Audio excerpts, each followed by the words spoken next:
Saturday morning in the household, so we're going to be doing some baking and some cooking and some preparation for the week. Because if you are prepared for the week, chances are you're not going to hit the drive-through or takeaway, right? You're going to be prepared. You're going to know what your plan is for the week. And the biggest way that we save money in this household is that we eat at home as often as possible. Food cooked at home is better for you. You know what's in your food. Let's talk about some of the things I'm making. Last night we talked about the sourdough crust that we made for the pizza. I have a sourdough starter that I made this week, and I hate throwing anything out. So I have some cinnamon raisin bread proofing and these old red onions, budget bites for the recipe. Hard-boiled eggs.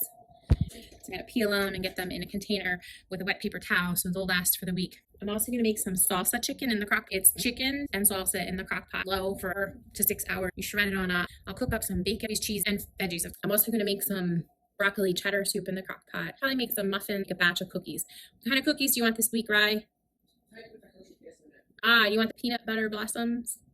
Cook food at home, get yourself prepared, cheaper, and it's better for you. So I want to encourage you. And I think that this is a side effect to getting out of debt, to living a debt-free life.